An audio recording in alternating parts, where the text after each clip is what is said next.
Good morning class. आपने lecture 3 के अंदर केमिकल प्रॉपर्टीज पढ़नी शुरू कर दी थी एमल की। जो हमने मेटल की रिएक्शन पढ़ी थी एसिड के साथ, तो आपने देखा था कि जब किसी भी धातु को अम्ल के साथ अभिक्रिया करवाई जाती है तो वहां पर हाइड्रोजन गैस निकलती है। इसका मतलब whenever any metal reacts with any acid then hydrogen gas is formed और हाइड्रोजन गैस इज इवोल्व्ड। तो आज हम दूसरी प्रॉपर्टी पढ़ेंगे, उसके रासायनिक गुण पढ़ेंगे अम्ल और क्षारकों के।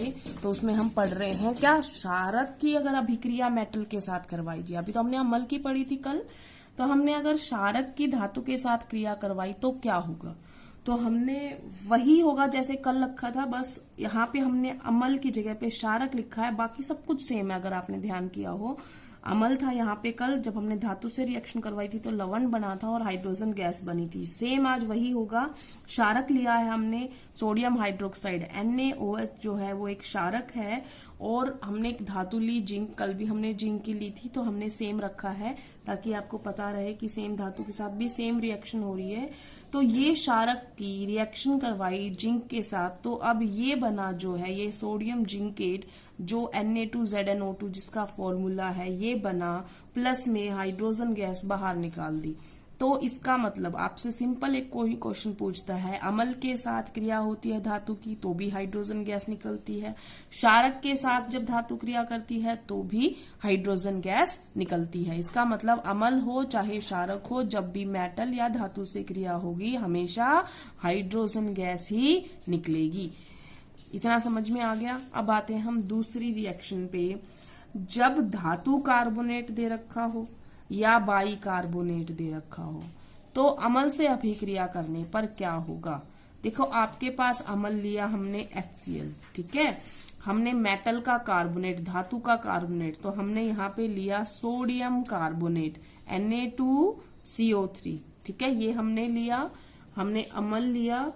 हुआ क्या, ये देखो Na और Cl मिल गया, क्या बन गया NaCl। H और O मिल गए, क्या बन गया H2O। और यहाँ पर एक गैस बनी जिसको बोल रहे हैं हम CO2। इसका मतलब कार्बोनेट हो चाहे बाई कार्बोनेट हो, दोनों ही अवस्थाओं में जब वह अम्ल से अभिक्रिया करेगा तो लवण बनेगा, जल बनेगा और कार्बन डाइऑक्साइड गैस निकल जाएगी। अभी तक बेटा सिर्फ दो गैसेस का आपने इवोल्यूशन पढ़ा है कि जब सिंपल धातु दे रखी हो ना और अम्ल या क्षारक अभिक्रिया करते हैं तो हाइड्रोजन गैस निकलती है।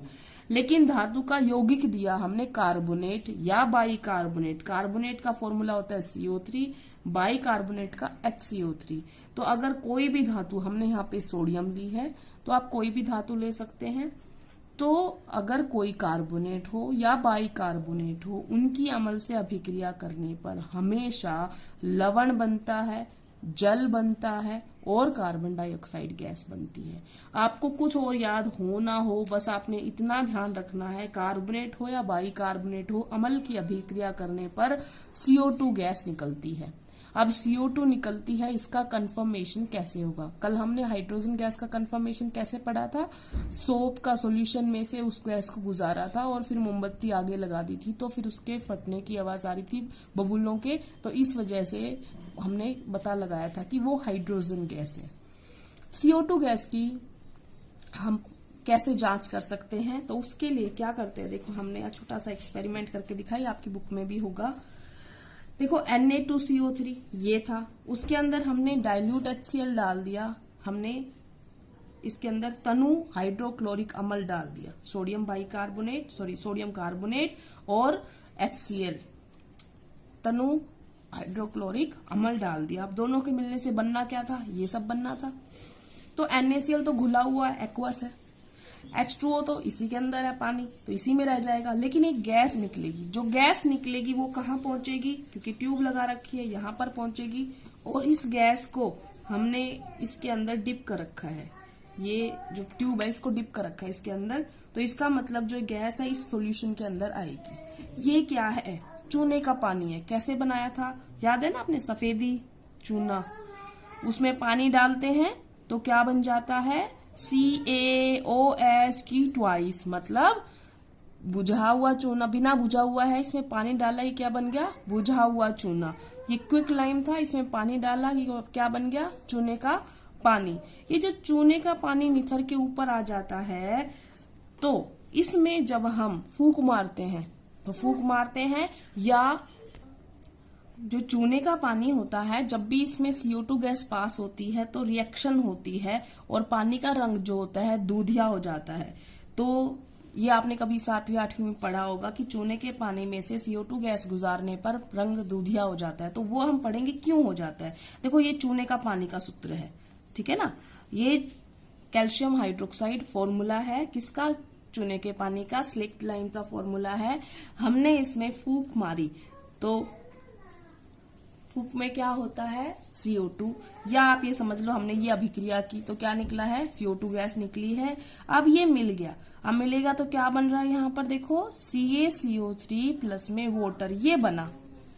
देखो पानी तो घुला होता है, आपको तो पानी है, और CaCO3 जो है बेटा वो अवशेप है, वो भी सफेद कलर का, व्हाइट PPT बनता है। और अब ये समझ लो तुम एक तरीके से पानी में सफेद रंग का चौक का पाउडर डाल दिया हो, ऐसा होगा तो दूधिया दूधिया दिखने लग जाएगा कि नहीं दिखेगा, छोटे छोटे कण बने हैं ना उसके सफेद रंग के।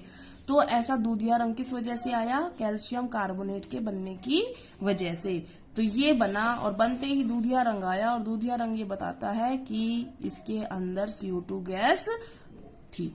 तो CO2 गैस यहां से आई, कंफर्मेशन हो गया। तो आपके 2 क्वेश्चन आज पक्का हो गए कि जब क्षारक अमल के साथ धातु की रिएक्शन हुई तो भी हाइड्रोजन गैस, क्षारक की रिएक्शन हुई धातु के साथ तो भी हाइड्रोजन गैस।